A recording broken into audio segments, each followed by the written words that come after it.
تیرماهی غربتم افشان داده، یا که اگر توانی داغ دل روان داده. ای باران تیرمه میشوی غبار ره، علم زار دلم را هم بار ران داده. من دیگر ساده نیم، گول دل داده نیم، دفتر فریبت را بر دیگران خواندده. این شعر دور و دراز است، فرصت سلام علیک میگذرد. برای همین با شما میگویم السلام علیکم دوستان خوبم، دادر و برادران محبوبم، خواهرکان شیرین سخن، همدل و همرازم.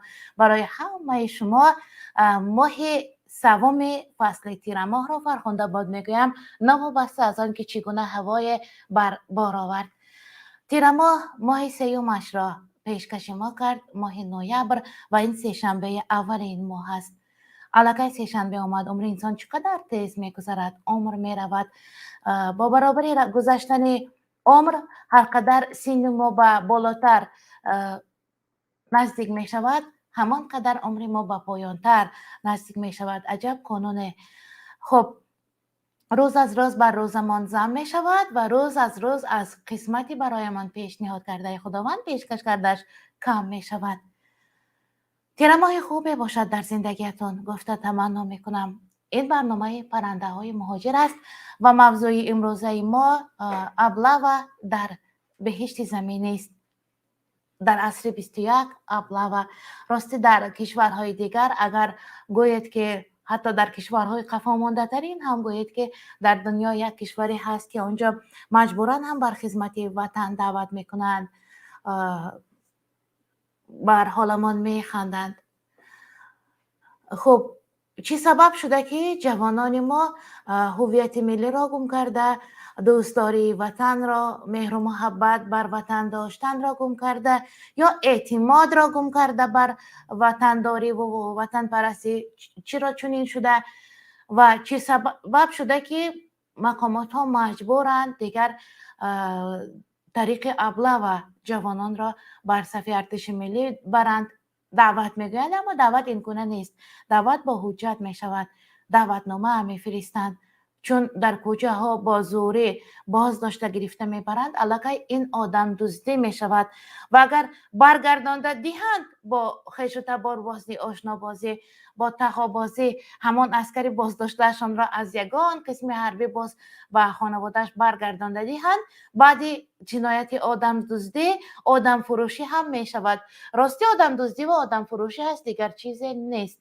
خب موافق قانون های تاجیکستان یک پسر را بر صف ارتش ملی نمیگیرند. خودش همین قانون یک زیر قانون، یک فهمیش، یک مفهوم عجیب دارد. چرا یک پسر را نمیگیرند؟ نگرفتن یک پسر کمتر وهمم در دل انسان بیدار میکند.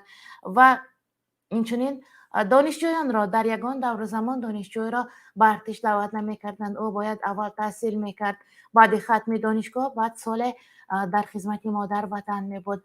اما دانشجوی را هم طریق ابله و دستگیر میکنند و میبرند بر خدمت حربی. آن چگونه خدمت می شود وقتی بازوری میبری، وقتی با محبت تمام صمیمانه با خواهش خودش نرفت. و سوال دیگر که چرا خودش خواهش نمی کند که رود و ارتش ملی؟ قبلا وقتی در جوانی های ما، وقتی جوانی خواستگار در حرب یعنی در عسکری خدمت نکرده باشد با او کسی دختر نمیداد. گمان میکردن چرا شاید بیمار باشد که خدمت عسکری به جان آورده. اما اکنون حالا باشد برعکس شده گمان ها. اگر خدمت کرده آمده است گویند الکی در دلشان شبهه ها پیدا میشد که شاید بیمار باشد، چون در آنجا عقوبت میبیند، عذاب میکشد. شاید این عذاب و عقوبت بینی ها برطرف شده، اما محبت وطنداری را در دل مردم بیدار کرده نتوانستن. این الکی عیب خودی مردم نیست، عیب مردم نیست. هستند نفرانی که وقت در منبر برآمده سخن میکنند، درباره وطن گپ میزنند، در دل هر نفر یک خروج و هیجان و یک دوستداری پیدا می شود. اگر پیر فرتوتی بر عصایش تکیه کرده ایستاده باشد هم یک قوه ناعیان پیدا شده می آید که عصایش را یک طرف هوا داده می گوید من خدمت می کنم بر وطن. انا این خیل، اما نمی توانند در دل مردم انا همین قوه را بیدار کردن، همین محبت را انگیختن نمی توانند. خب دوستان عزیز، بیایید من بسیار حرف نزنم. اینجا نوار را آماده کردیم یا خود خبر را تهیه کردیم که کارگردانی ما آمدن بر سمع شما رسانند. دایره مفزوست. وقتی این نوار را تماشا میکنید درک شما درباره موضوع امروزه بیشتر میگردد. بعد صحبت را ادامه میدیم. مرحمت. آدمدزدی و شرمندگی است. ژورنالیستان شناخته تاجیک سیاف میزراب و رجب میرزا نوشته بودند: ابلاغ در کودکس جنایتی تاجیکستان همچون آدمدزدی معنی داد می شود و جزایش کم و کم نه تا 20 سالی زندان است. اما اکثر از آن اظهار تأسف می کنند که در عصر 21 با گذشت قریب 30 سال از استقلال تاجیکستان ولایت قانون در این کشور همچنان یک چیز به ارزش باقی مانده است و اینک 1.5 ماه باز در پشت جامعه تأمین دعوت جوانان به خدمت حربی نمایندگان مقامات گوناگون روی راست و به یگان ترس از مجازات به آدمدزدی و آدمفروشی مشغولند. همه می دانند که اکثر آن جوانهایی که طریق ابله و دستگیر می شوند سپس توسط میانروها به والدانشان آبولای یعنی فروخته می شوند. حتی بار جوانی گرفتار بیماری روانی یعنی دیوانه را بازداشته برده بودند که نوارش در یوتیوب کانال پهن شد. حالت روحی آن جوان از اوله هم بدتر شده بود. مادری که با پیشنهاد حجت دانشجویی نتوانست پسرش را از ارتش آزاد کند. پسرم دانشجو است و حجتها را هم جمع کرده بردم، ولی مسئولان کمیساریات حربی حجتهایش را قبول نکردند. میگوید مادر دانشجو گلبهار شکورова که پسر دانشجویش را برای خدمت به ناحیه رشت بردند. گلبهار شکورова ساکن جماعت دهات هلالی ناحیه خراسان، مادر نوروف محیب‌الله دولتمرادویچ دانشجوی دانشگاه دولتی باختر به نام ناصر خسرو میگوید پسر او را که در سال دوم فاکولته سیاست و اداره دولتی تحصیل داشت، کارمندان کمیساریات حربی ناحیه خراسان از نزد اجارهشان شهر باختر بازداشت کرده راست به کمیساریات حربی ناحیه خراسان و به کمیساریات ولایت ختلان سپس به ناحیه رشت به خدمت بردند. طبق ماده 31 قانون جمهوری تاجیکستان درباره عهدهداری حربی و خدمت حربی عاید به تأخیر گذاشتن مهلت دعوت به خدمت حربی شهروندان گفته شده است.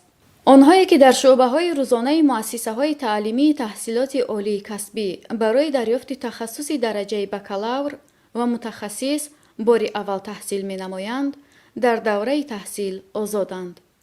همین گونه نیست محترم یوریست، کمیسر حربی شهر باختر.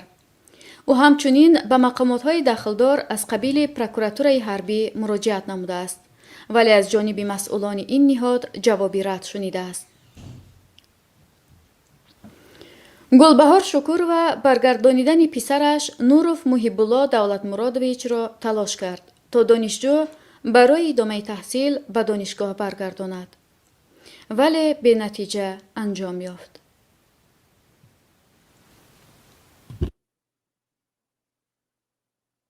خب همگی دو سه خبری که به سمع شما رسانیدیم، به سمع شما هم بر منظور شما هم گردانیدیم چون تهیه شده بود. این موضوع برنامه امروزه ماست. امروز امیدوارم که برنده اونقدر حرف نزند مجری برنامه و شما تماشابینان عزیز هم فکر خود را ابراز داشته باشید، چون برنامه فقط برای من نیست، محض به خاطر مهاجران عزیز آماده شده است. امروز من برایتان واقعا شعره که آماده کردم، چون همین در شهر ما، در کشوری که ما زندگی میکنیم، در یکی از کشورهای اروپا صبح داشتم امروز باران بارید. باران که بارید دل انسان کم در غمگین می شود، خاطرات غمانگیز به خاطرش می آید و همین خروج خاطره ها بود. یک شعرک کوتاه که نوشتم تا آماده شدن شما می خونم. در شهر مسافری زمستان شده است، باران خنک، برف فراوان شده است. ای دادرکی مهاجرم خسته نباش، بیمار نشو که مردن آسان شده است. بیمار نشو، دعای ما همراه توست، چشمان امیدوارکان در ره توست. بیمار نشو، شهر عروس خانه کس، میدانم عذاب است، دلم آگه توست. در شهر مسافری مهاجر بسیار، در راه مهاجران خواطر بسیار. ای کاش که در وطن شود کار درست، در یاد وطن خسته و دلگیر بسیار. در شهر مسافری راستی مهاجر بسیار است. امروز در آمار وزارت گفتند که الکی 3 میلیون مهاجر است. یک باره رسیدن بر 3 میلیون را چی سبب شد میدانید؟ کرونا، ویروس کرونا که شیوع کرد و اینقدر مهاجران برگشتند بر وطن، چون دیدن که انتقال پول مبلغ بر تاجیکستان خیلی کم شد، فرستادن و آنجا زندگی دشوار شد. یک برگشتند، تنها خودشان نه، همراه عائله هایشان. مادر پدر فرزندان را گرفته رفتند، عائله برخواستند بر روسیه رفتند تا آنجا زحمت کشند، کار کنند. حتی از دانشگاه ها فرزندان را گرفتند، از مکتب ها گرفتند، زیرا با شکم گرسنه نمی شود تحصیل کرد، نمی شود پیش رفت. واقعا امروز وزارت صنعت جمهوری مردمی چین هم بر مردم اعلان کرده که زمستان شدید می آید.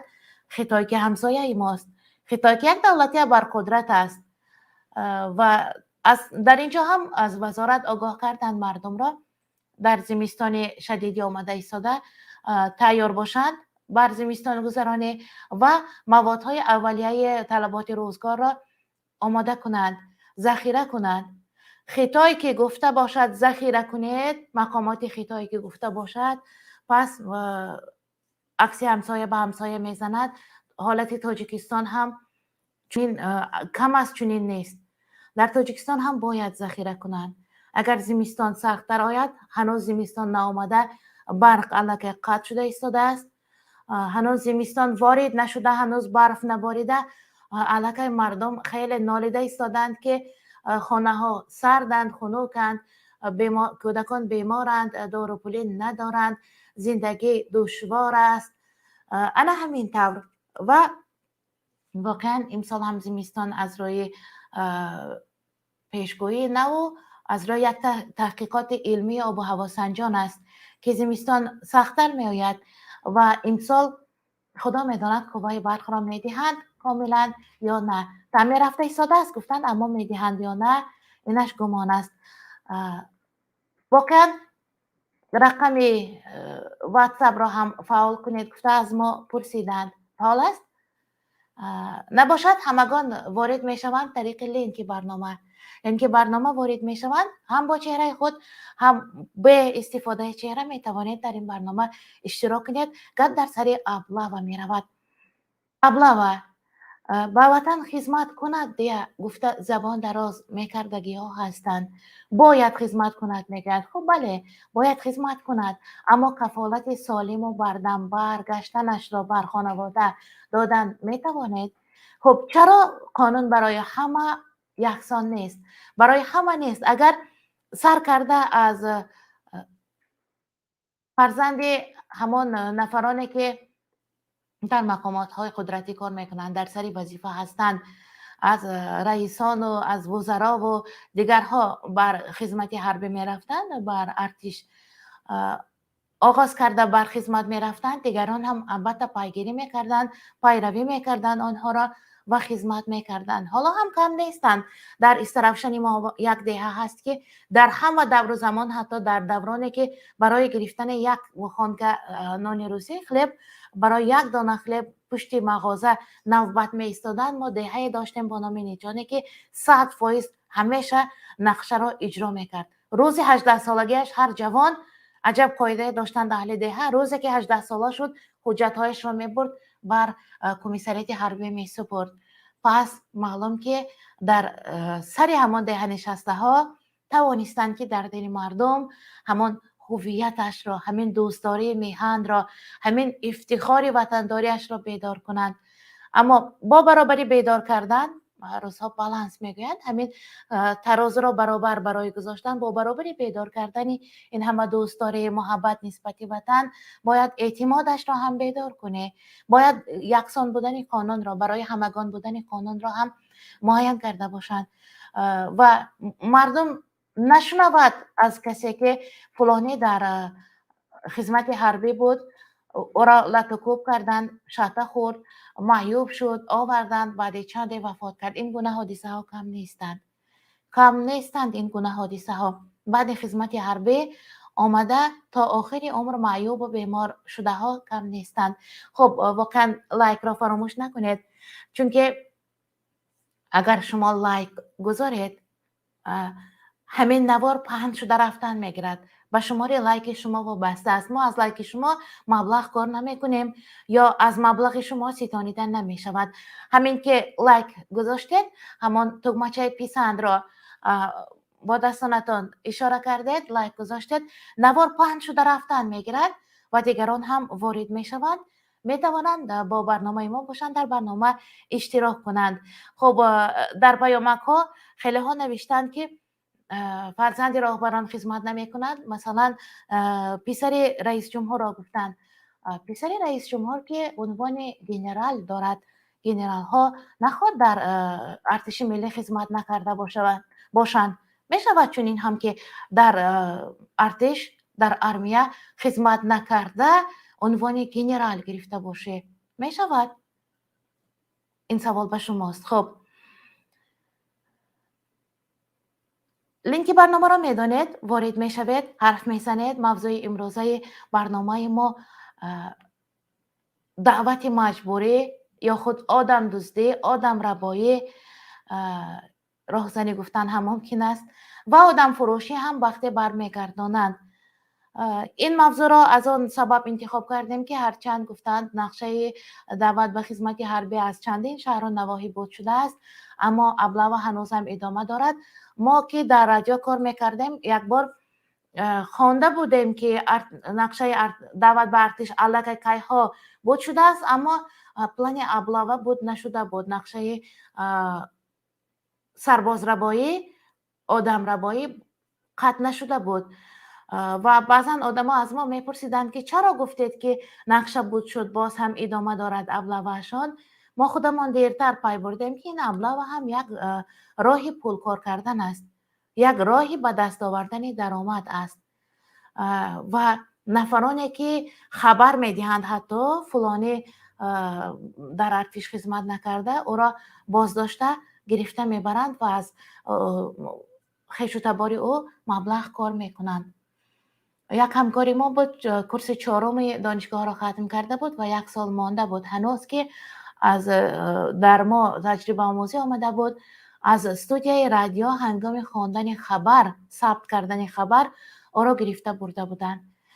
به یگان آگاه کنه چه خیل کشادن در کارمندان شعبه کارهای داخلی با همان لباسهای نظامیشان، با پایافزالشان، چون اداره رادیوی ما قانون گسترده شده بود و به پایافزال وارد میشدیم، اونها همین خیل با پایافزال وارد شده از دستش گرفته با یک پایافزال روی خانه، پایافزالی که در بالای قالین باید پوشد، با همان پایافزالش گرفته بردند بر کمیسریت حربی و ما هر قدر کوشش کردیم، هر قدر گفتیم دانشجوست، باید تحصیل کند 1 سال دیگر، قانونا ممکن نیست، از دستمون یکم کار نآمد.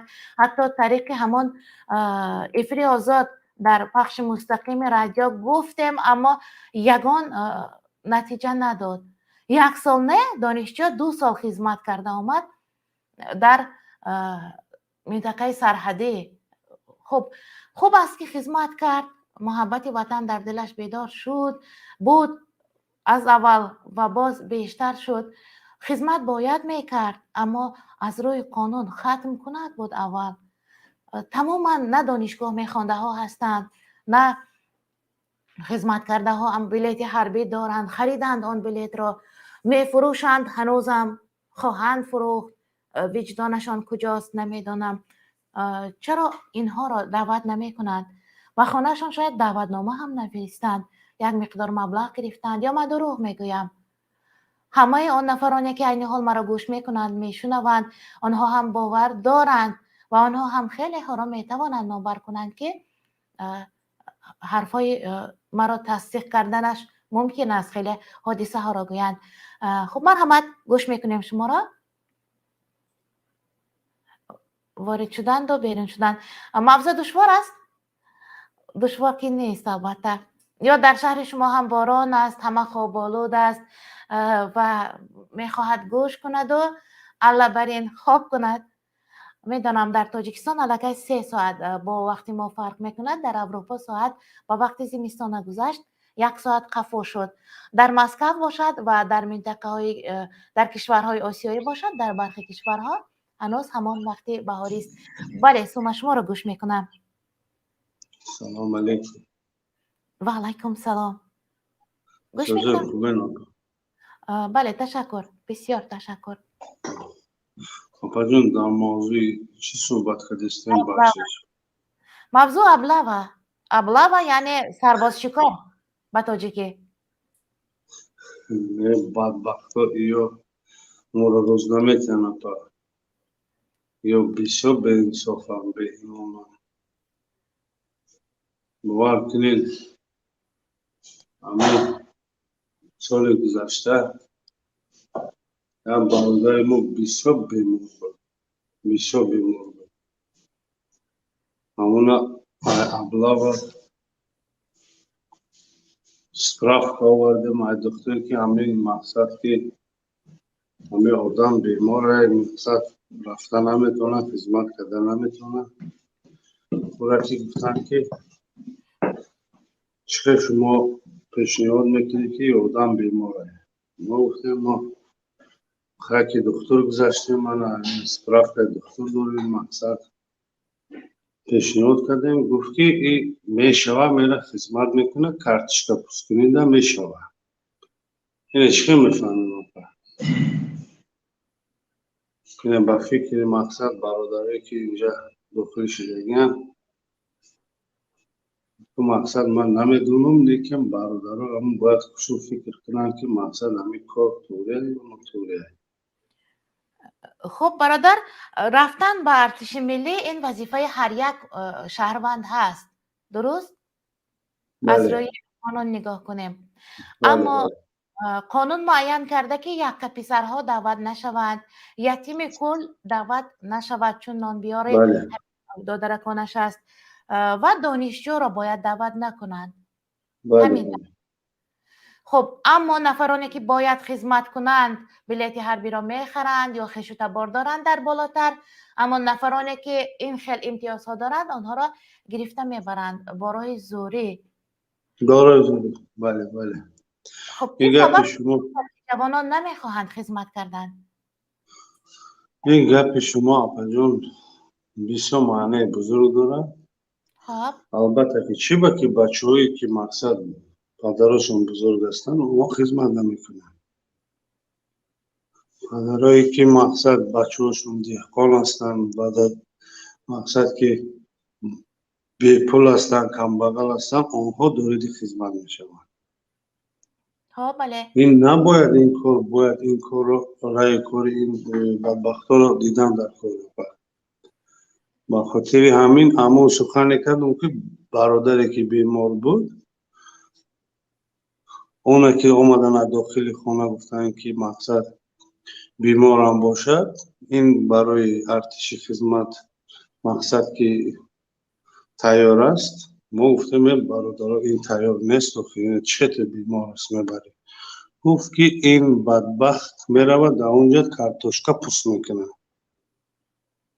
این سوالی که آنها بوده. یک نمود خدمت حربی شد. بله. خدا نکنه از یگان طرف یگان دشمن بر وطن حمله کند اینها کارتوشکا میکنده باشند. اما اکو فکری همون ها که مقصد که اینها یگان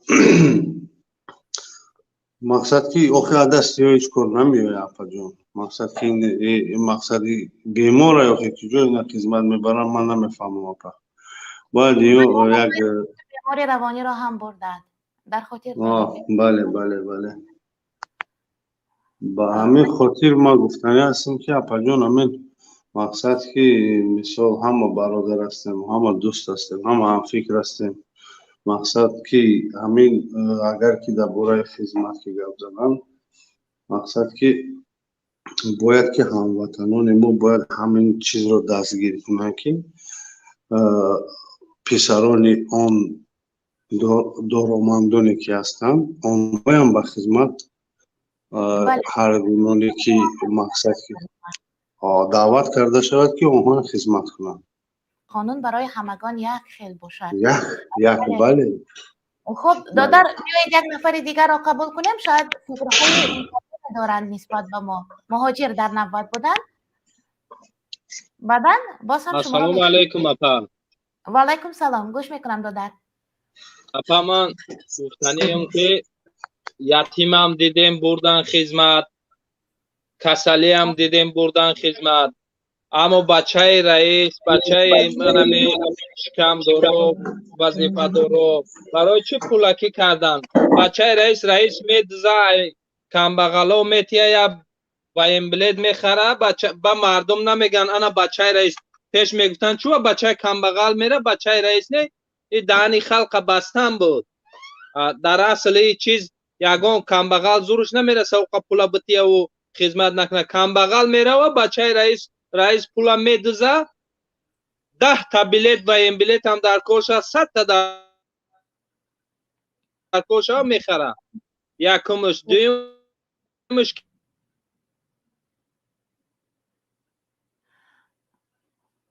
سال گذشته گفتند یا همین سال بود، آغاز سال ماه اپریل وقتی که دعوت حربی بود، وقتی که مرحله دعوت بر خدمت حربی بود ماه اپریل، خب صدای شما خاموش شد. به همین خاطر من حرف زده ایستادم.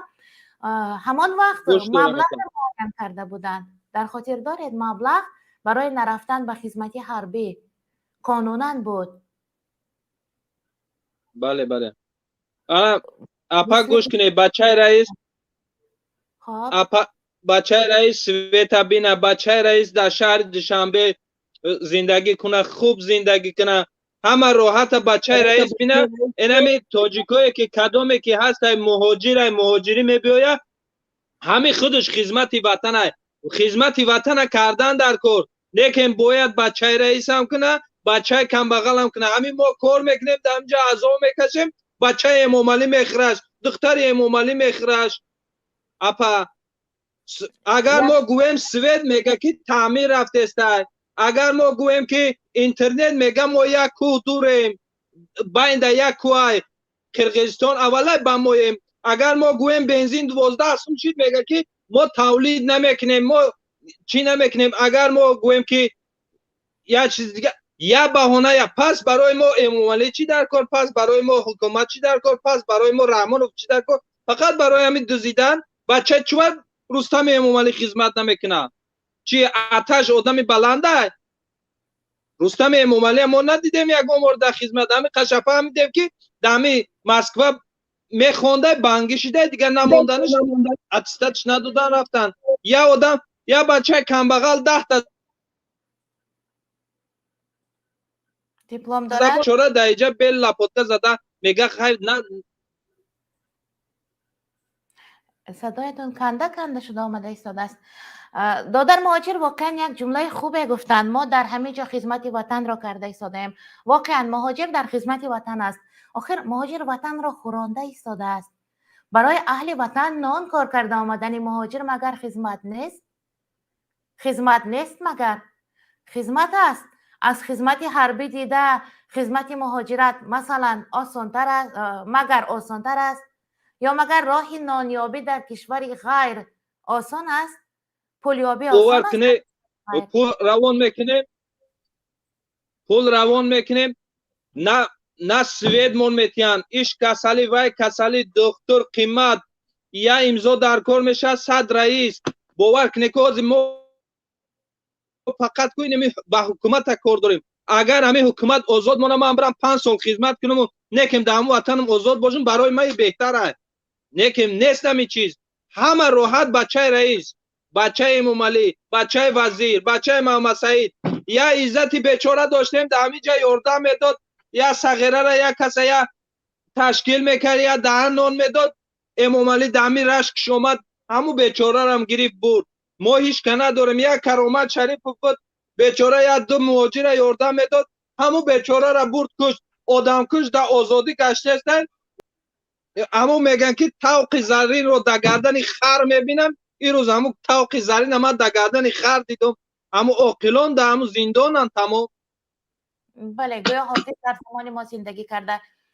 یک شعر مردمی هم هست: فریاد ز دست فلک بی بصره، از آدم دیرینه نماند است اثر. هر جا که سر بود فرو رفت به خاک، هر جا که خر بود برآورد سره. درست، طوق زرین در گردن خر شد. این مصرع از حافظ شیراز بود. خب روانه شاد باشد. دادر همینجا با نام موافق مبزای ما سرباز، اسکر یا افسر یعنی افیسر وارد شدن، در نوبت بودن، قبولشان میکنیم. بفرمایید دادر، مرحمت. سرباز، افسر، شما رو گوش میکنیم. سلام علیکم بر شما و همه تماشابینانی که ما را میشنوند. و علیکم سلام دادر جان. خداوند شما را نگهبان باشد. من اصلا موضوع شما را دیدم، کم شاید دیرتر وارد شده باشم درباره ابله. من میخوام که نقطه نظر خود را همینجا برسانم. من نه اینکه ضد ابله هستم، بلکه اگر چنده که وزینم باشد برای بعض نفران و بعض گروه ها من میخوام بگویم که اصلا پدر و مادرانی که اندک رحم شفقت نسبت به فرزندشون نسبت پسرانشون داشته باشند، هرگز اجازتی در این شب و روز اجازتی به خدمت رفتن رو ندهند. چون که من خود شاهدی بسیار سربازانی بودم که دیدم که چگونه آنها را لط و کوب می‌کردند، چگونه سیاهی های بدن آنها را، چگونه تیر خوردن آنها را، چگونه پوست کردن ناخن های آنها را که در اسارت افتاده بودند و به مشکلات های گوناگون گرفتار شده بودند. من جمله من برای چی این سخن ها را میگم؟ به خاطر آنکه این همه درد و عذاب را من در فرزند خود چشیدم. برای همین دعوت میکنم که هر کسی که در این شب و روز اندکی اگر رحم شفقت به فرزند خود داشته باشد، با هر راه استفاده کند تا که در خدمت این رژیم هرگز یک ساعتی هم باشد باید که نرود. یعنی فرزند شما در قسم حربی خدمت کرده بودند؟ همین خیر؟ یا دعوت شده بودند؟ من در قسم حربی رفتن، با دعوت خدمت کردن. بعد خدمت را نه همچون یک جوان 18 ساله صحت و سلامت و بردم، بلکه یک آدمی که دیگه ماتاها زیرا تای 2 سال شد که قریب 2 سال میشد که تبابت با یک بگیم که پرابلم کلانی ما شده. همین روز همین سبب من گفتنی هستم که باید احتیاط کنن. بگذار برای کسی لازم باشد، برای منفعت کسی بگذار در کجایی که میخوان هم خیلی خدمت کنن. مردم عادی رو، مردمی که خودشان کفن پیچیده رفته در مهاجرت زحمت میکشن، خدمت میکنن، در برابر اینا با فرزندای اینا رو برده در یک حالت ناگوار قرار میدن. بعضیشون رو قتل میکنن، بعضیشون رو به درجه مجروحین آورده میرسانند که اون دیگه کارناشایان میشود. بجای در زمان شوروی اندک دیگر خلتر بود، یک نفر اگر به خدمت میرفت او با وجود آنه که همون وقت هم عذاب و مشقت بود ولی یک مرد بچه یک از جهتی عقل و جسمانی یا یک کسبه یاد گرفته می آمد. در حال حاضر برعکس می رود، دیگر نمیفهمی که او زنده می آید یا مجروح می آید یا اینکه نیم کشته می آید. دیگر او نمیدانی که چخیل با او اگر که صحت هم که آمد مجبور استی که طی 6 ماه با او رفتار نزد دکتران را باید که وستنوید کنی که حتما اون در همون رسله آدمگری بود درست باید که رفته رسیده قدم ماند. بسیار هم مشکل است. خب برادر، یک سال پیش می آید قبلا در کشورهای دیگر، در کشورهای دور از وطن خدمت میکردند. مثلا پدری من در لیتوا خدمت کرده بود، بابا 2 سال در آلمان بود. در کشورهای غیر خدمت کرده می آمدند اما سالم و بردم می آمدند. گفتید که اونجا هم عذاب و عقوبت بود. چی حادثه رخ داده که در همین وطن خودمان هم ملتان خودمان آنقدر ضرر جسمانی می رسانند که بعد خدمت بر ارتش نیم آدم شده می آید؟ با گفته با زبان مردمی من هم کم نشنیدم نفرانه که آنقدر آزار دیدند که دیگر معیوب شدند و کم نشنیدیم که در صف ارتش وفات کرده هم بودند، خودکشی هم کرده بودند. چی سبب شده که انسان دست بر خودکشی زده باشد؟ سبب چی باشد به فکر شما؟ سبب اساسی از همه مثلا من یکی از کمبودی های بزرگ رو در آن میبینم که افسران کسبی نیستند. این یک. دوم آنها نظارت نمیبرند که همه سربازان برابر در خدمت باشند و سربازان جدا میشوند، یکی به 3 ماه، یکی به 6 ماه، یکی به 1 سال، یکی به 1.5 یا 2 سال که هر که ردبندی میشد که موافق همون ردبندی ها هر کس حقوق خودشون داره. باید که حتما نفری که 1.5 2 سال خدمت کرده است باید که نفرانی که نوارد میشن باید اونا رو زیر استثمار به قول روسا میگن دیدفشینه، باید که اونا که همچون دید باید که اونا رو زیر ظلم استثمار باید قرار دهند که تو نوجوان هستی، نو خدمت هستی، باید که برای ما خدمت بکنی. در برابر این آنها رو مثال بسیار هم شبانه هم روزانه هم در هر کجایی که یافتن مثال با خواست خودشان چی گونه که میخوان همون با آنها سر و کار میگیرند، با آنها هم جسمانی هم روانی آنها رو فشار میآورند که در همین چون که یک جوان 18 ساله اولا که مثال یگان مشکلات رو یگان بگیم که وزنینی رو در حیات دیدگی نیست، یک بار وارد میشد داخل میشد به این صحنه. من واضح قیاس میکنم، فکر میکنم که خب صدا قطع شد. سلام علیکم. ممکنه امروز تیز کارات که گپ زنیم مثال بسیار وقتی بسیار نگیره. خب بله دیگر صدا هم قطع شد، صدای سرباز قطع شد. کلاب شما را گوش میکنیم یا نوبتی کی بود؟ محمد شریپوف نوبتی شما بود. السلام علیکم. السلام علیکم و رحمت الله وبرکاته. و علیکم سلام دادر، گوش میکنیم شما را. دایره موضوع و همه شمایان خیلی موضوع روشن، خیلی موضوع خوب برداشتید. انا پیش از من یک نفر برآمد کردن تمام نوزیکای همین خدمت گپ زدن. یکی از من گفتنی هستم مسئله ابلاوا در تاجیکستان. ابلاوا این یک تجارت شدگی است، خصوصا همون برای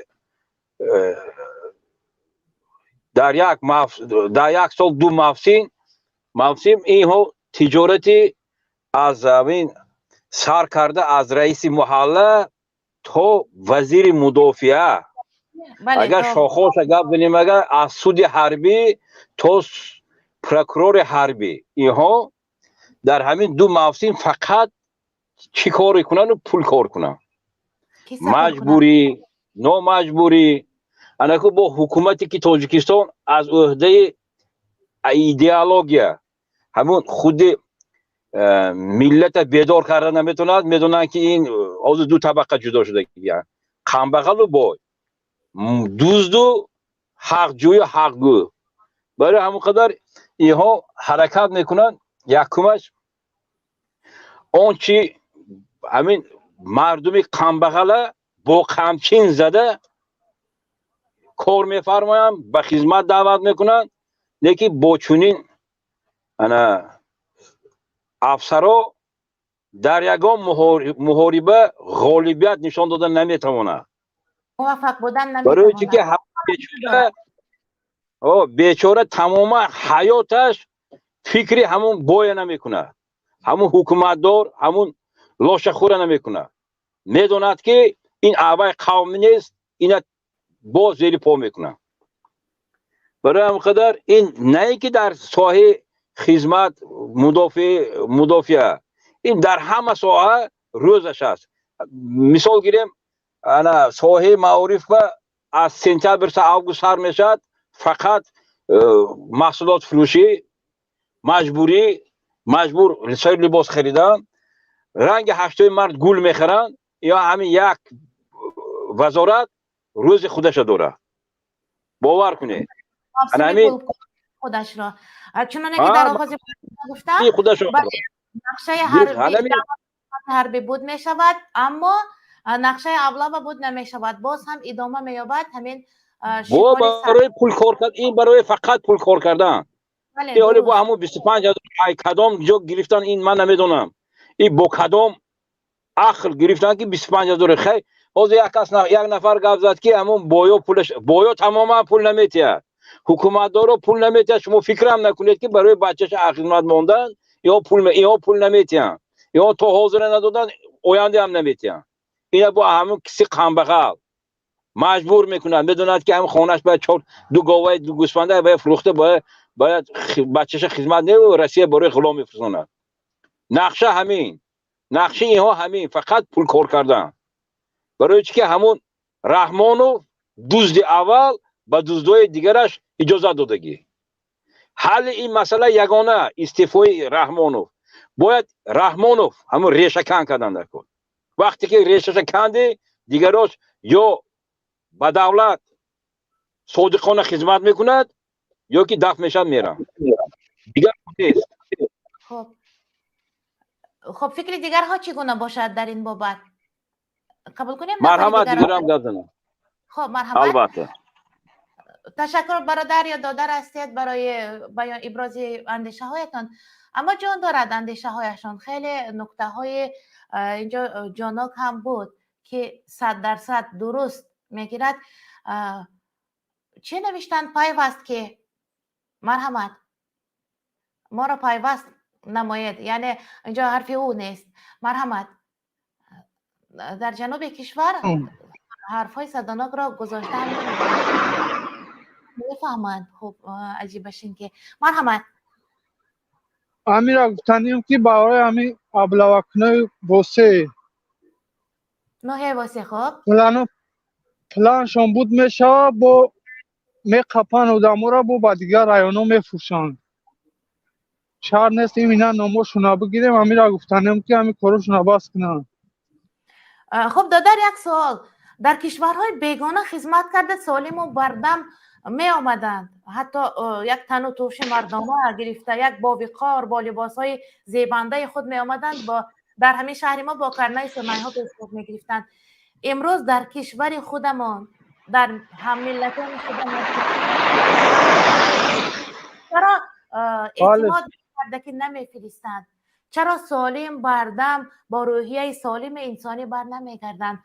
برعکس نفرت نسبت لباس نظامی پوشیده ها دارند. بله افاجان ما خودم خدمت کردیم، در خود اسفاره خدمت کردیم. خب خیلی زدن 2014 2016 خدمت کردم. باز دیگه نمیدونم چه خیلی هسته. نمی‌ها فرمت میتن امروز 2 سال میپوشیا برسید میتن بود میکنی مثال خدمت بود میکنی برسی و تایپود میگیرن این خونه رفتن ده و بعد دیگه سالدت میتن باید باور پوشی نه اوتن نامرا میگن دیگه سالدت میتن. دوران شما هم زد و کوب بود همین خیل میگفتن بله خیلی ما نشد زدن شگون گفت نمیگم خدمت تایه. خب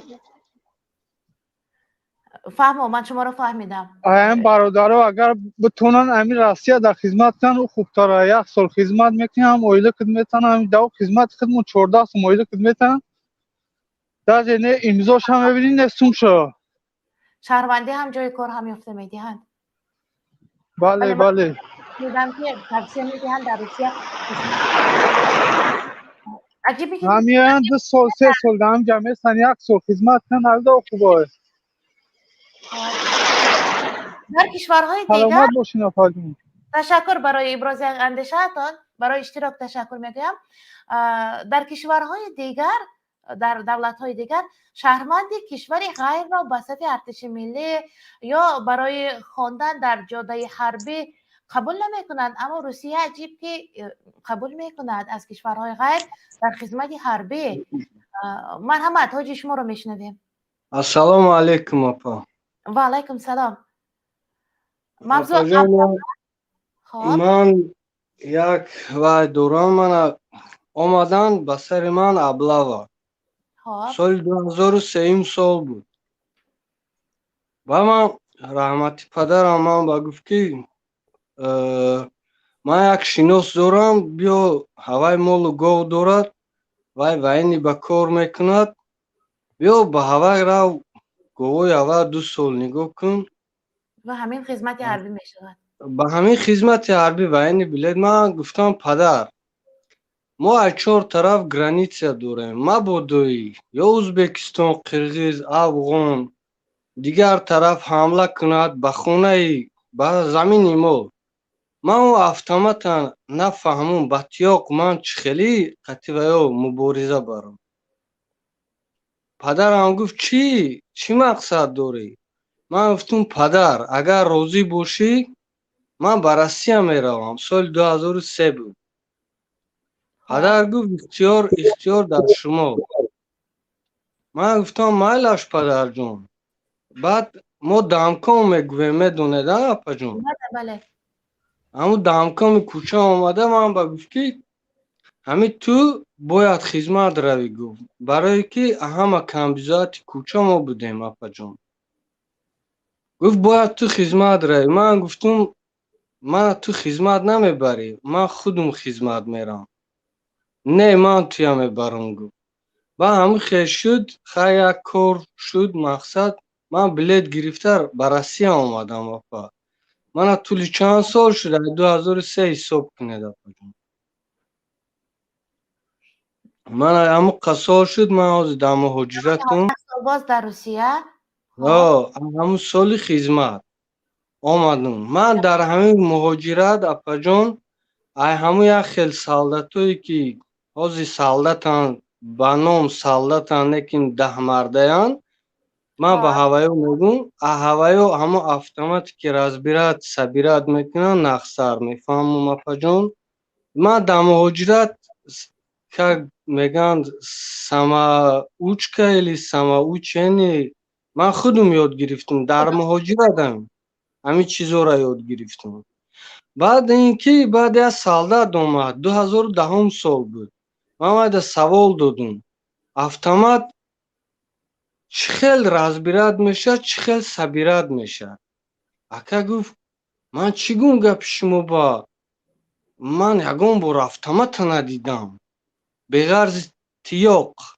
من خطاب به همون کماندیرا میکنم این همین قرغیز با در آمدگی قرغیز در آمد ما با مثال غم داد این همه ایروی همون وینایی که گنرالان خانهاشون برده سالدتا فرما دا کار میفرمانن این خطاب برای همون آدم های накине хеле мехоҳе ки ватана муҳофизат кардан моне солдат азобам кашад шатаам хӯрад дар дуруни част вай خدمت ватана بله вай ватана муҳофизат мекунад апаҷон بله атак درست ихе гирем мақсад ҳамин рӯз амалиёт шавад мана биёян ай ферма гирифта баранд ман автомата паронда натонум ин уже пасравии тоҷик мешавад апаҷон بله درست 100% البته که مقابل دشمن یک و یک بار هجوم کرده دشمن اعلان نکرده هجوم میکند هیچ ҳа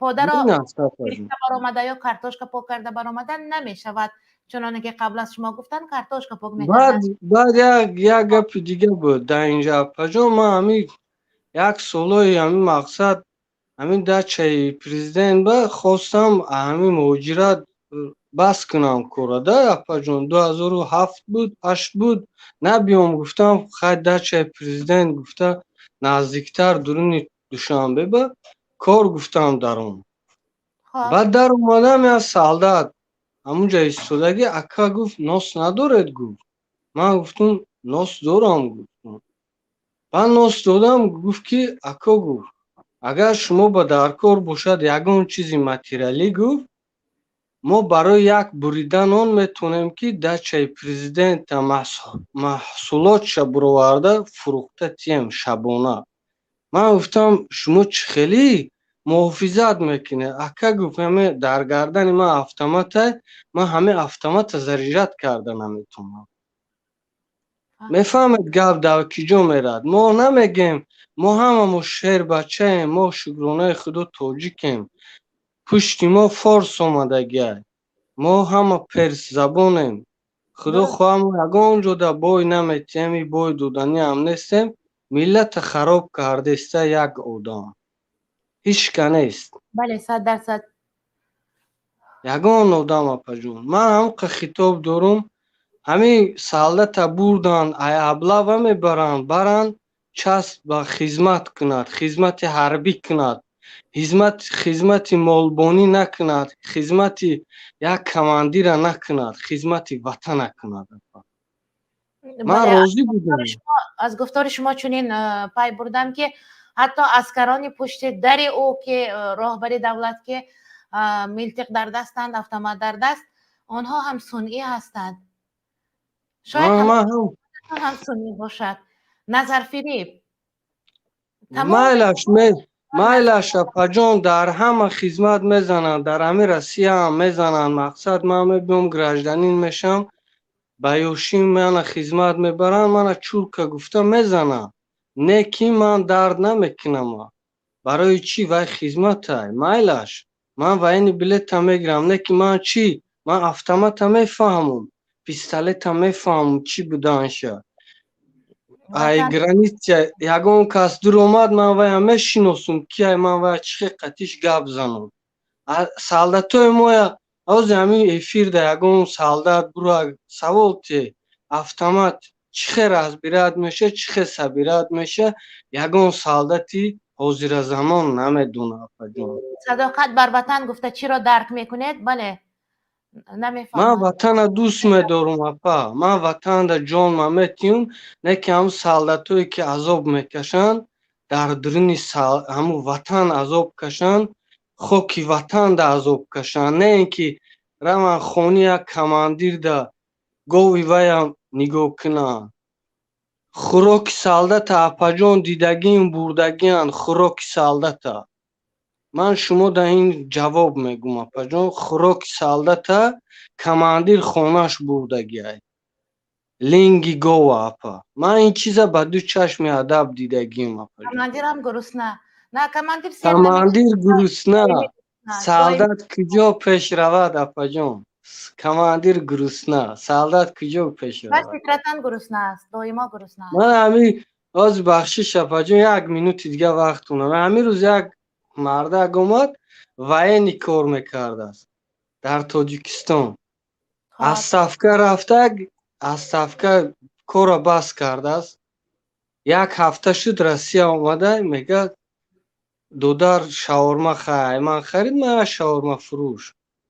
من شاورم گفت دودار کار نیست. گفت یگان جا کار با من میپرسن یگان کار ایسی من نامشون نوشته گم با قطش گپ زدیم افیتسر اپا کارکنی روسیه آمده سال تولد چه پرسیدم چنی خدمه 1986 اپا خب افیتسر تو رتبه کجا افسر میگوی گفتم من ای خدمت نگریزم اپا افیتسر کجا من کجا مора апа бачаҳои ёша ай абла ва маиб карда роӣ мекунанд авсу кушта хона мебиёранд апа худо ҳофиз апаҷон بله ҳазору ҳамад барои диққататон خوب درک کردم که شما چی گفتنی بودید. بله من هم کم نشنیدم چون در ساحه وسایط اخباری عامه کار کردم. حتی حالتهایی بود که شهروند جمهوری ازبکستان را که در استرافشن ما داربازچگی آمده بود از مردم توپیش را کشیده در آخر نمایشنامه دارباز یک سوم مبلغ میگرفت کار میکرد. حتی او را هم بر طریق ابله و به ارتش برده بودند صفی خدمتی حربی. یعنی از کشور غیر را اگر خدا نکرده او خیر یک داربازچی عادی است خدا نکرده جاسوس باشد چی این را فکر نکرده بودند. واقعا درباره صداقت، درباره وطنداری، وطن دوستی، درباره جان دادن برای اهل وطن شاید از افسران سوال کنید گنگلال باشند چیزی گفته نتوانند. آنها در خدمت مقصد و مرامشان را حتی هنوز درک نکرده همین قدر از خدمت میبینند که باید خدمت کنند، باید در همانجا مال کماندیر را بانی میکنند یا باغ کماندیر را باغبانی میکنند، پرورش میکنند. نوبت کسی دیگر بود؟ مرحمت کی در نوبت بود؟ اوکی با دو حرفی نکلاسنی که برین وارد شده. مرحمت بلندگویه کشان را گیران میکنیم. مرحمت از جانب خود شما محکم است بلندگویک. بعدا نوبت از کی بود؟ از داخل. مرحمت. السلام علیکم. سلام علیکم افای سایما. و علیکم سلام. سلام گوش میکنم شما را. خب افای سایما من فکر میکنم که اگر که امروز با همین تاجیکستان بینگرین با همین قواهای مسلح میگن چی میگن باور بکنین 80% همین افسرهای تاجیکستان خب خیلی زیادش با هم طریق ابله برده میشوند، مجبورن به خدمت برده میشوند و هستن نفرایی که خدمت کردن در مرز یا در هر کجای خدمت کردن باشن 2 سال خدمت کردگی از بار هم یک تیر انداختگی نیست. نمیداند که همون автомат همون سلاح چگونه همون سلاح زریجت میکنن نمیدونن. با بعضی هاش گفتن که 2 سال автомат در دستم گرداندم نمیدونست است که автомат ویرانه автомат تماما کار نمیکردگی автомат ویرانه автомат 2 سال گرداندگی مردک نمیدونه که автомат من ویرانه است. به خدا قسم اگر من باور دارم که امروز در همون رادیو آزادی شاید قالب автомат باشد خود عراق نباشد هم ملتق نباشد. شاید از این حکومتی که ما داریم همه چی را منتظر بودن ممکن است برای که خب امروز در یک اخبارات تماشا کردم قرقیزستان از ترکیه همون سامالیات های بی سرنشین خریداری کرده است. یعنی بیس پیلوتنیک میگوین چی میگوین همون گونه سامالیات های جنگی خریداری کرده است. باور بکنین اگر همین ذره هجوم بکنن با این سلطهایی که ما تاریخ ابله و میبرنشون به خدمت با اینا ما هیچ کار کردن نمیتونیم، ما وطن حمایت کردن نمیتونیم. امروز باز حکومت امروزه ما قانون برآورده است که یعنی اگر نمیخوای خدمت بکنی 20 چند هزار سامان در دولت میسپاری و تو آزاد هستی. یعنی باز هم دارن چیکار میکنن همون بیزنسی اویلوی خچانه پیش برده استن. به خدا قسم اینا نه پروای ملت دارن نه پروای وطن دارن. به خدا حیران میشه در این حکومت امروزه ما. در ازبکستان مردم ازبکستان پول میدین که به خدمت برنشان برای که مردمش خیلی زیاد است 1 سال خدمت میکنن مردمش خیلی زیاد است و جای نمیشوند پول میدین که به خدمت بچه‌هامون برن. در ما پول میدین که باور بکنین خدمت نکنن. بله. خدا قسم در عصر 21 یک دولت صاحب استقلال ای بای شرم‌آور است. اگر ذره همین رئیس جمهور ما، مقامات ما ننگ و ناموس تاجیکی، ننگ و ناموس انسانی اگر شرف داشته باشند، نباید این کار در ساحه همین یعنی که همین خدمت و نمیدونم همین چیزای حربی همین گونه بیزنس های خودشون انجام بدن. با خدا قسم ای بای این یک بی‌شرفی است. تشکر زیاد از پیسوی من هست. بسیار تشکر. تشکر برای ابراز اندیشه هایتان نسبت موضوع و من ادامه دادن میخواهم. بی‌شرفی بی‌فرهنگی هم هست. وقتی در آغاز صحبت از اسکندر مقدونی گفتن ما از ملت فارس هستیم، وقتی مکدونسکی میگن که الکساندر مکدونسکی وقتی که بر سرزمین فارس هجوم کرده نزدیک شد و آموخت، دید این سرزمین چگونه مردم با فرهنگ هستند، گفته بود که ما اینها را نمیتوانیم از خود کنیم، چون که فرهنگی آنقدر والا دارند که اینها جان میدهند، سر میدهند، تمام بود شدشان را میدهند، وطنشان را نمیدهند. مردم با فرهنگ وطن نمیدهد. و یکی از وزیران او گفته بود که اگر کتابهایشان را سوزه، کتابخانه هایشان را، مکتب هایشان را، هر چی که وابسته فرهنگ و معنویات و مدنیت است اگر آتش بزنیم مردم دیگر از فرهنگ کاسته می شوند. وزیر دیگر گفت نه، اگر در طینت و فطرت اینها فرهنگ و ادبیات باشد سوزانیدن کتابشان فایده ندارد. اینها دهان به دهان هم میسپارند همین بر نسل آیندهشان حکمت هایشان را. باید چنین کنی که یک بی عقل و بی سواد و غیر اختصاص هایش را راهبر میگذاره. مثلا در یک محله، در یک شهر و ناحیه یگان بی سواد پول پرستی فقط کیسه را میفهمد، نفری که و در چشم همه فقط پول میبیند، مقصدش در زندگی فقط شکم است، مغزش در شکم جا شده. انا همین خیل آدمان را در رئیس شهر ماندن، رئیس دهه، رئیس نواحی ماندن. ولایت ها چون این رئیس ها داشتن، در دست این گونه بیسوادان زندگی پیش بردن در آن کشور دشوار شد و مغز ملت سر کرد بر فرار کردن. از یک بزرگوار میپرسند که کی دنیا به آخر میرسد؟ میگوید وقت دنیا به آخر میرسد که کار به غیر اختصاص ها میگذرد. نفرانی که چنین اختصاص ندارند او سیاست مدار نیست، او در یگان جاده سیاست حقوق شناسی نخوانده. یک مثلا دهقان، یک کشاورز، یک بازارچی را بردن سر حکومت ماندند. مردم که مواد بازار نیست و او را فقط برای تجارت استفاده بردن نادرست است. همین گونه کشور مبدل می شود بر بازار.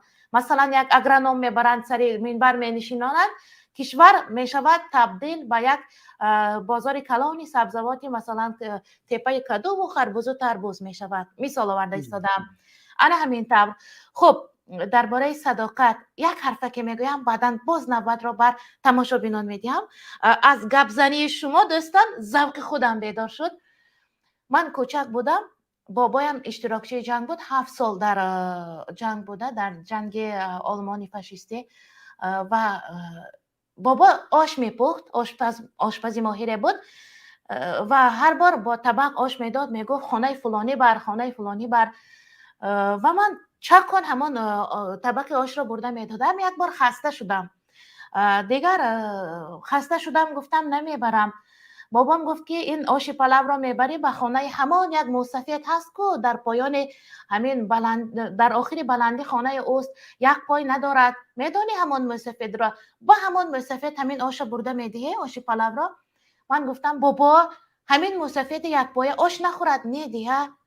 اما بابا کفگیر آش پلو را بالای دیگ صاحب توی هوا داد و نسبت من جانب من آنقدر فریاد کرده، خرخشه و جنجال برداشت که تو آش میخوری، برای آش خوردن تو اون موسفید یک پاشه به دشمن خلقمان داده است.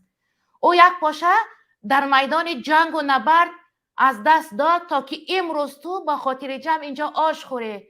تو امروز آش میخوری و یک پایه آش نخورد.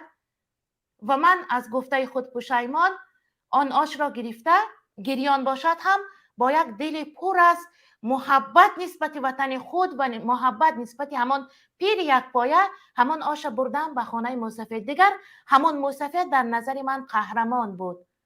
دیگر هنگام من آش تناول میکردم پیش نظرم موی سفید یک پایه می آمد که برای آن که من با خاطر جمع در وطن خودم آش پلو خورده نشینم، وای بر وطن من خدمت کرده از یک پایش محروم شده.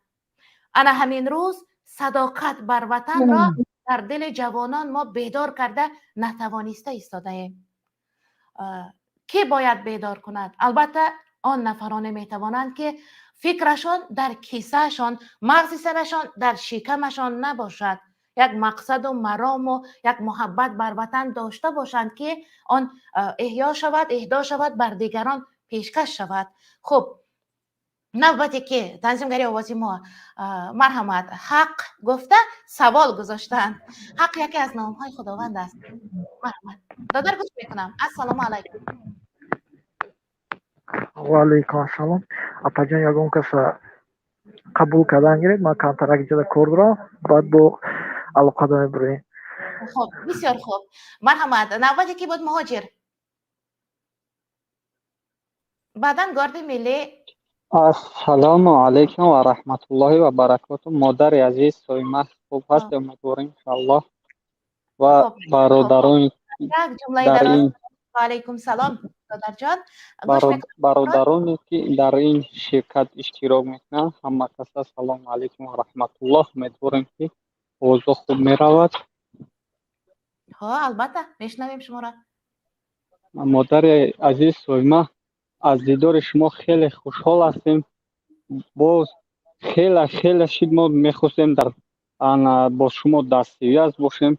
این استریم شما را خیلی وقت شد که ما در همون پرنده های مهاجر وقتی یکمش سر شد این استریم ما نتونستیم داخل شدن. حاضر یک چی شکلوچکش گرفته و لوگین پارول میگفت اجازت باشه همه وقت همین خیلمونه که داخل شدن آسان است. امیدواریم که بعد برای این موضوع امروزتون امیدواریم که بهترین موضوع موندید. مادر عزیز یک خد در وطن به حد نااحترامی میکنند نسبت نوای سولت ها و دیگر. راستی مادر عزیز یکم بار است با شما در خیلی در هیجان شده مادر جان. میفهمم. از خرسندی باشد از محبت به خاطر مخلصات و چی باشد نمیدونیم. نفره که از صحنه نمیترسد از این خیل آدمان اهل صحنه نمیبراید. کسی که سخت احترام میکند همین منبر را و همیشه در هیجان است و میترسد. این سخن را بزرگان این سمت گفتند البته. خب بله مادر عزیز. خب امکان باشه مادر جان همه وقت همه استریم همه خیلمونه که داخل شدن آسان است. انشالله در صحبت های گه موفق میشین. خلاصه براتر صحبت میکنیم. خب بسیار خوب. خب برنامه های دیگر ما منتظریم مادر جان.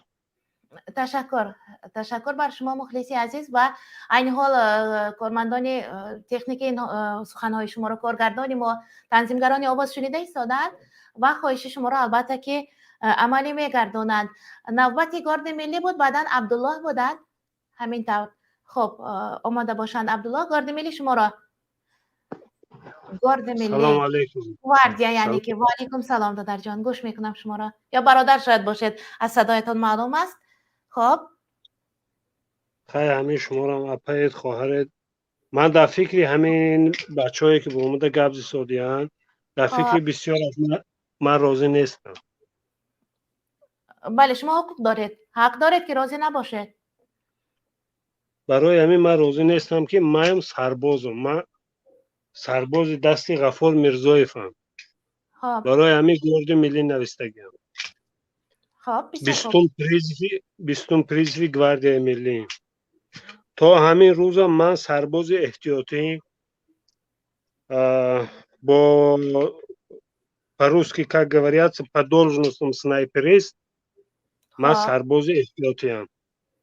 همین یا التماس همه همین شنونده های شما دکی همه سالدت برای یک سالدتی که میبرویه و او رود اگر کدام افیسر او را برده دهقانی یا داده یا برده چوپانی یا داده برآمده التماس در شأن دیگر بچه‌هایی که خدمت کردگیان ما تگی جنگ موندگیم هم در شأن‌های دیگر بچه‌ها التماس نرسند داغ نرسانند. خب من خیلی همین خیلی آرزو هم میکردم که کلی اسکر بچه های تاجیک در حقیقت اسکر و افسر باشند، تا درجه افسری رسیده باشند، رتبه های حربی داشته باشند و در ارتش ملی مثالی که در ارتش هستند خدمت کنند. شما گفتید خرسند هستیم، بودند در تاجیکستان اسکران بودند، این باعث افتخار هست. و آیا شما باور دارید که در تمام قسم های حربی همین قانون ها رعایت می شود؟ در اون قسم حربی که اگر این قانون رعایت نشود من درک ندارم، لیکن به فکرم هست جاهایی که قانون رعایت نمیکنند.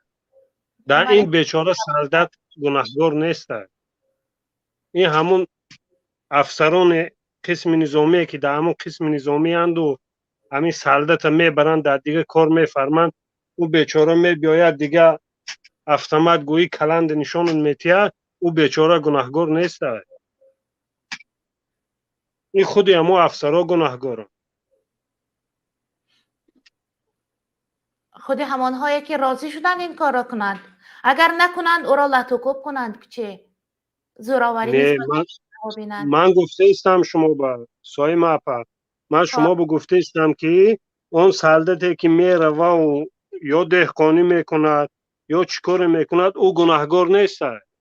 خب اون افسری که با رتبه حربی از کاپیتان بالاست می پایان از لیتنانت بالاست میبره، این سالدت به همین کار میاندازد و دیگه نمیداند و автомат چیه میبروید میگوید که من نکردیم، میگوید و بچه حقش میگوید که من ندیدم.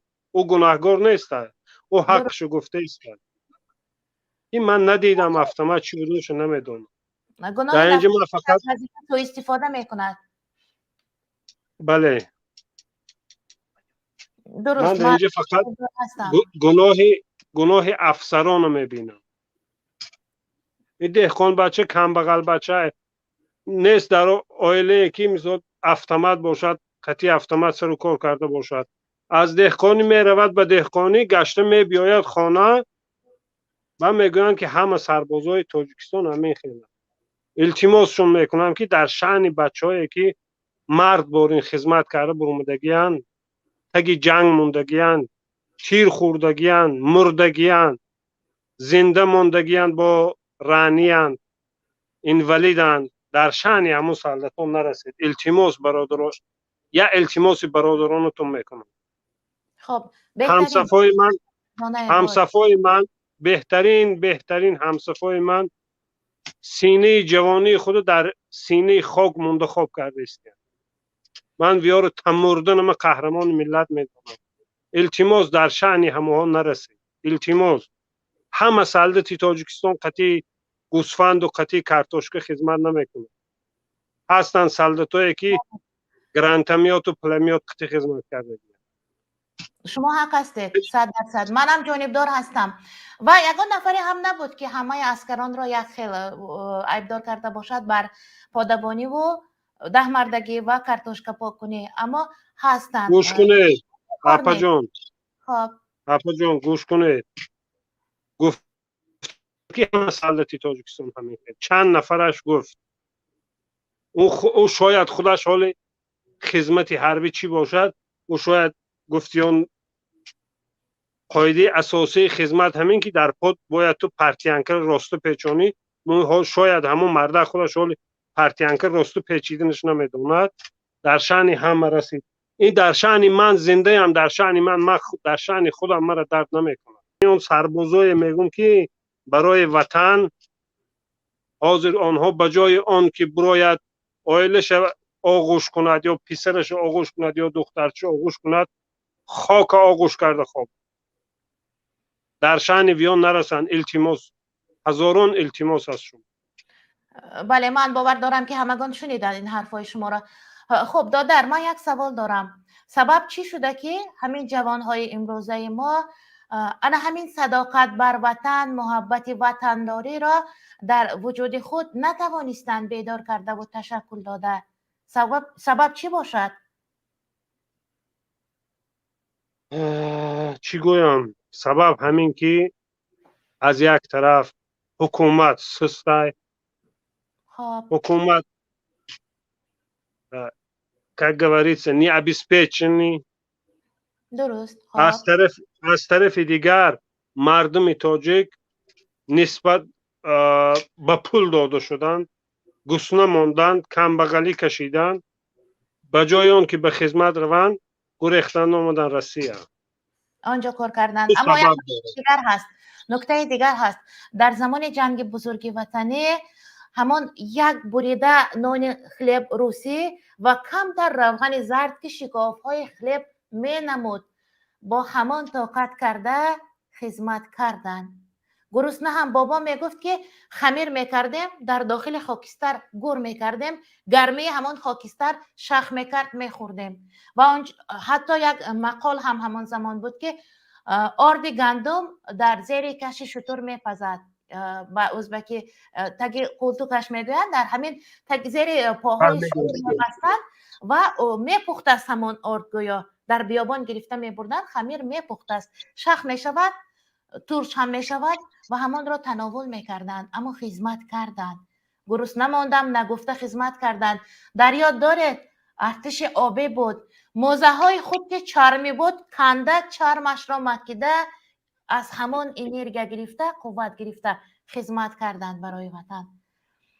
در سر گرسنگی نیست، انا همان محبت و صداقت و احترام نسبت وطن را پیدا کردن نتوانسته ایستادن در دل مردم.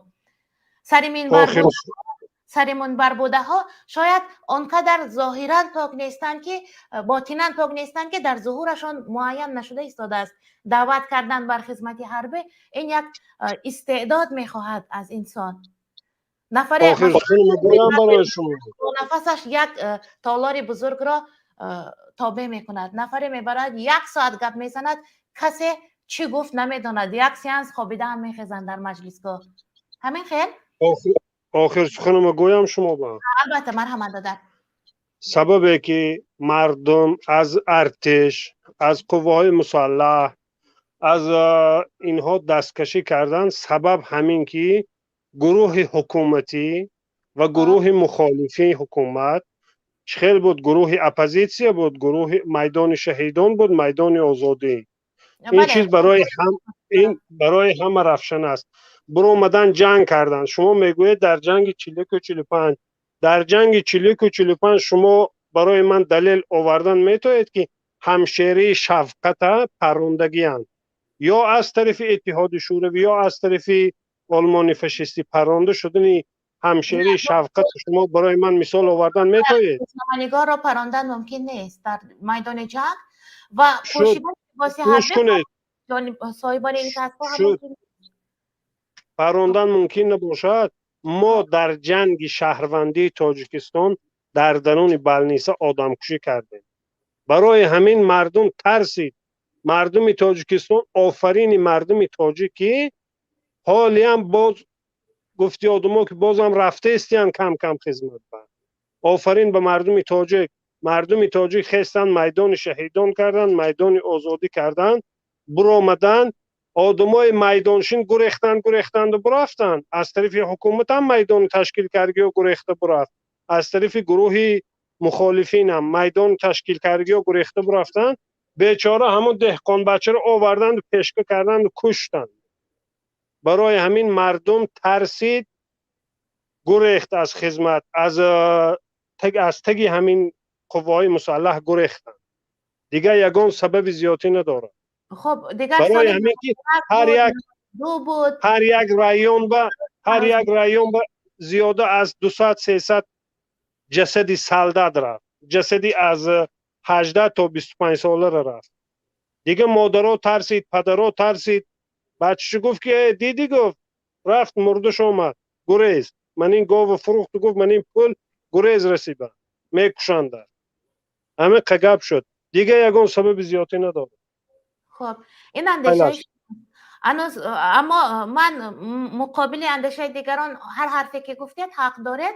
من خیلی گفته های شما رو طرفدار هم هستم. راستی خرسند هم شدم که چنین اسکران سخندان اندیشه خود را ابراز کرده میتوانستگی هم داریم. این باعث افتخار است. باعث افتخار است که ما صاحب تخصص اسکران هم داشته بودیم. راستی من از نبودن قوه برق در تاجیکستان از آن خواطرم که تمام تاجیکستان را شبانه اگر از سپوتنیک نگاه کنید نیست، برق نیست.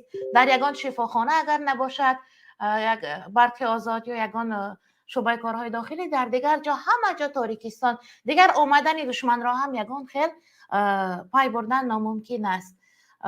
چه رسد بر ارتش و بر مقابل دشمن حمله کردن ها. خب گپ در سر چیست؟ در سر آن است که من بر گفته های این دادر که با نام گارد ملی با همین عباره زیبا برآمدن 100% جانب دارم، بجز آن جمله آخره که باز هم جنگ شهروندی را مثال میارند. رسا 30 سال شد. سال 91 را به نظر گیریم، رسا 30 سال شد. در این 30 سال همان سالها جوان بوده ها بابا شدند. هراس از اون میدانداری ها و از آن قوه های مقابله نیست. هراس از دیگر چیز است. شاید نفر دیگر ادامه میدهند موضوع را. عبدالله در نوبتند. مرحمت. عبدالله شما را گوش میکنم. سلام علیکم. و علیکم سلام.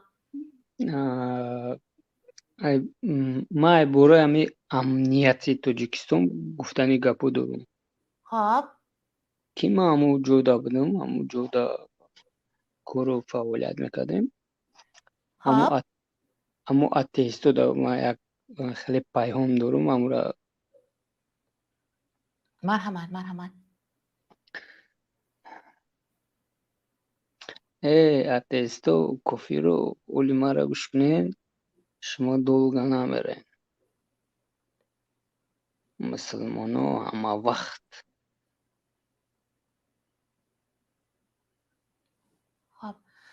ادامه سخنشان ناشنواست. در کدام قسم حربی خدمت کردید اینش را هم آشکارا میگفتید و درستتر من مکملتر درک نکردم. من سراسیما گپ دارم گفتن. خب قربانی همین احترامتان. مرحمت. سراسیما باشند سخن میدهیم. گوش میکنم شما را. بلندگویک از جانب شما خاموش است. السلام علیکم. اینقدر سراسیما هستند که فراموش کردند که در پخش مستقیم قرار دارند. خیر بیایید بر نفر دیگر. از داخل گپ زده بودند یک بار. نوبت را به نفری که حرف نزده داده باشم. دشمن ظالمان پیش کی شوکت محمد برآمد. آره برو با کسی گفتگو دارم. دشمن ظالمان. سلام علیکم. راستی بار من میخواستم با همو گاردی ملی قطعی اگم صحبت شم که برآمد. من یک سوال همو داشتم. خب منتظری همو درآمد. نه من یک چند سوال داشتم که میخوام در با همو هم صحبت شوم. مرحمت. شما حق دارید. فقط گارد ملی اگر وارد میشدن خوب میشد. به یکان دشنام فقط منتظر نه ما دشنام نمیکنیم.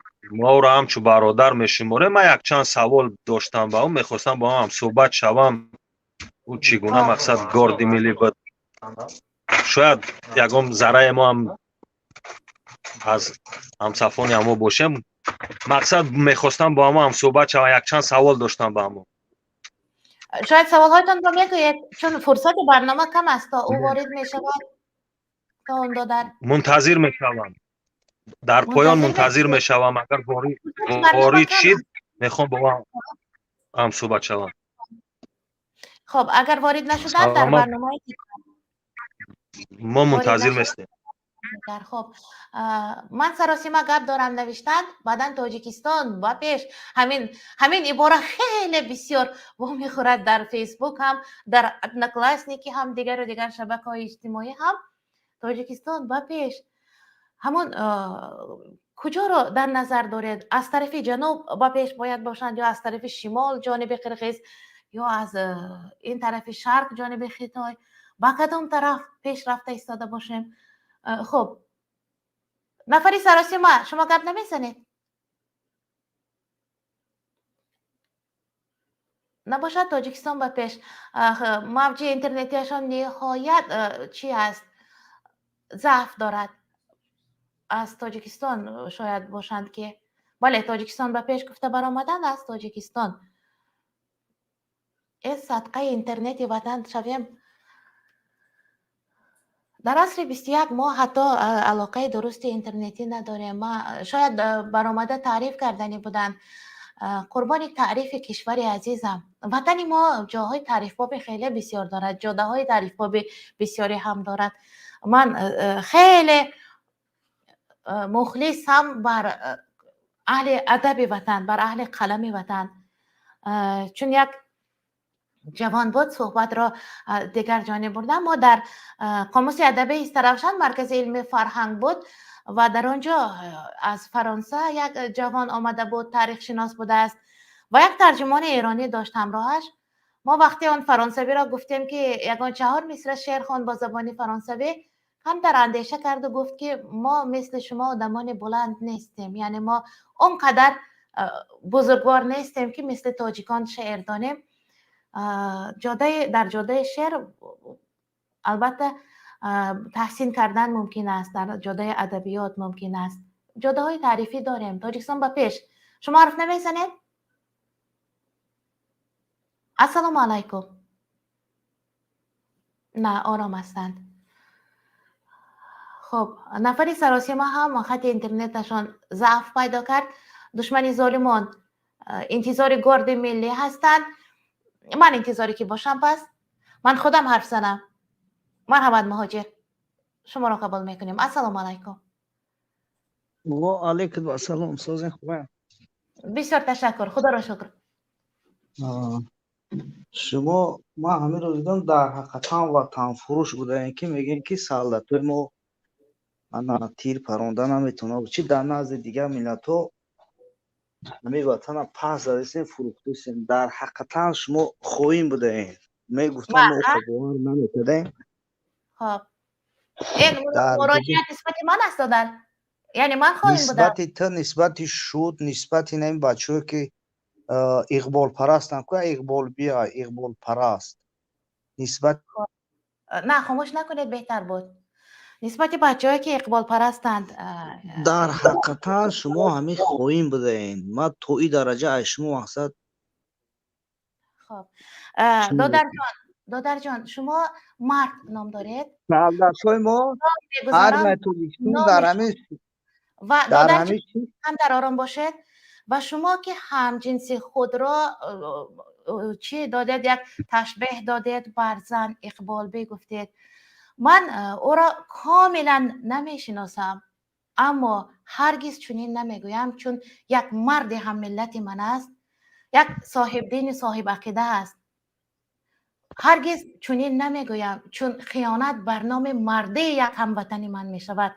من آنقدر در وصف وطن درباره وطنداری گفتم که عین حال شاید جوانانی که عسکری روم یا نروم گفته ایستادند از نقلهای من دست بر سر سینه کوبند و میروم گویند من میتوانم. و من گفته بودم بر کمیسریت حربی هم که شما نمیتوانید دعوت کرده. دعوت هنر میخواهد، دعوت دشنام نه. دعوت یک نفر نهاد انسان پرستد. آدم از خوی غلامی زیستگان خارتر است. یک دقیقه یک منوت گپ شما در توا گپ دون شدین در توا مورین رنگ جینین در روی چی درآمدگین اینترنت این همه دشنام است. وطن ما را ملت ما ارمیه تویستون را پس دادین شما جینین در روی اینترنت جینی اینترنت چشمات رنگ چشمی سگ همی با اهمیت. خب ای شیطان تا چشم رنگ چشم سگ شده. خب من دیگه گپ ندارم. من شما را در حقیقتا روزه فهمیدم که خویم بدین. ارمی تویستان پرونده نمیتوند. این تو کده این تو کده ای گپی نیست که بزنی یا بربره میبینی با همه جوش میپرونتونا با همه جوش اوش نه خوناکن بود دادر دیگه جان، بره. دادر جان، از کوزه همان برون در آورد که در حتی حسن شما گپ حرام است. من گپ زدم. شما خائن هم گفتید، وطن فروش هم گفتید. من گپ زدم، مردم شاید جوانانشون ایستاده من میروم بر وطن گفتن، اما بعد گفتار شما میگویند وطندار و وطن پرور غیر خائن اگر این باشد ما نمیرویم. بعد گفتار شما را شنیدن هر جوانی که میخواد بر خدمت وطن رود رفتنی نیست. عصر جنگ نرم است. عصر تیر و تفنگ نیست. اگر قدرت داری با زبان شیرین، با گفتار خوب میتوانید دعوت کرده. شما اگر قدرت داشتید میتوانید همین منبر ما را استفاده کرده بر اهل وطن حرف گوید که او گوید من جانبدار این خائن ها نیستم. اگر اقبال پرستند من میروم خدمت میکنم بر وطن. منبر خالی است. برایت گپ زنید، گوید بر وطن خدمت کنند. من مرد باشم خدمت میکردم. من تو این پرستی، تو وای پرستی، تو خائن نه، مردانه خدمت میکردم. شنیدید گارد ملی چی گفت؟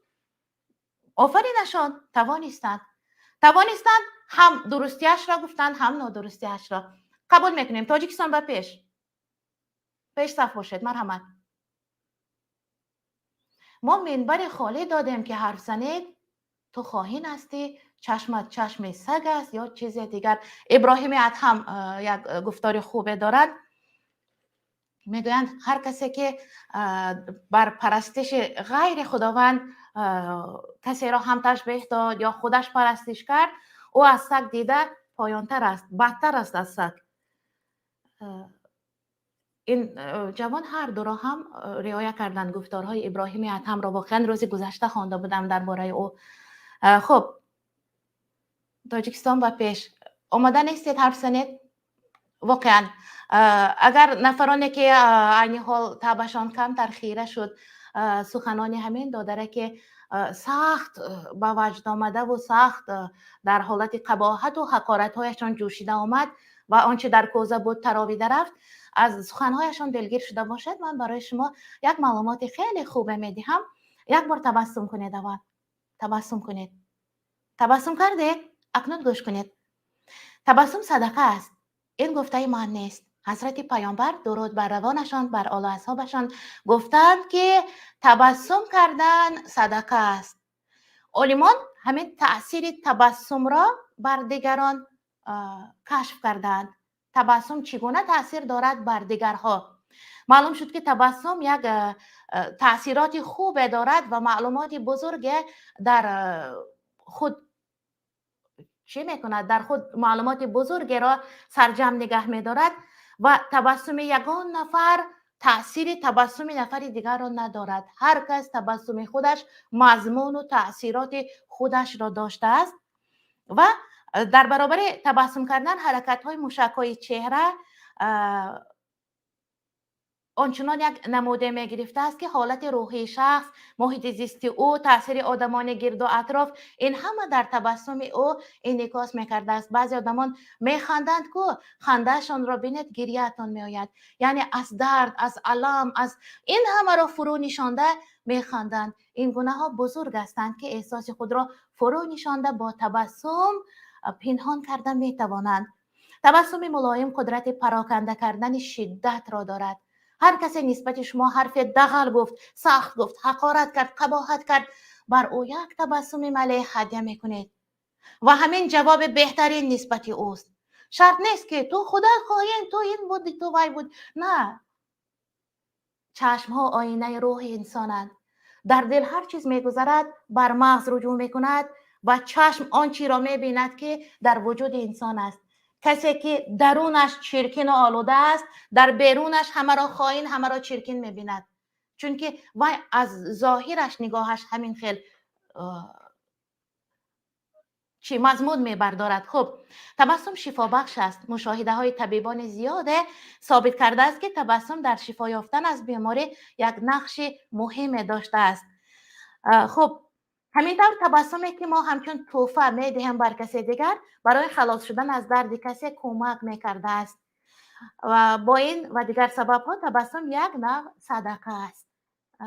و شنونده گرامی، بیننده عزیز این برنامه، آیا فهمیدید که من از کی گفتم این سخن را؟ از رسول خدا، از پیامبر آخر زمان گفتم که فرمودند، درود بر روانشان، فرمودند بر برادر خود با تبسم نگاه کن که تبسم صدقه است. صدقه رد بلاست. از نوشته های عالمی که عبدالدایم نام داشته است این چیزها را گرفتم، ترجمه کردم، از زبان دیگر بود. فرصتی برای برنامه ما جدا شده باشد و آخر رسید.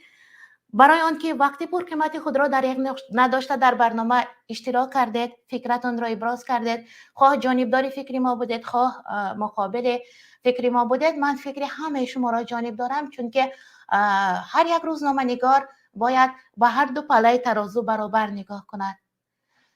من نگفتم که من وطن را پس نزدم، نگفتم که تیر و تفنگ را نمیشناسد. یک فیلسوف ایرانی محمد حجازی یا افغانی بود، به هر حال فارس بود، گفته است که بر کودک خریده دادن تپانچه آغاز جنگ است. در یگان کشور اگر تپانچه هم نمی بود، جنگ و جدال هم نمی بود، یگان همدیگر بدبینی نمی بود، خیلی خوب می بود. اما قانونهای دولتداری این است که ارتش باید باشد، هر کشور قدرت خوددفاعی داشته باشد. خب در خدمت شما بودم من سایمه سید و به شما میگویم ای مردم بیدار، پناهت به خدا تا دیدن دیدار، پناهت به خدا. خیر.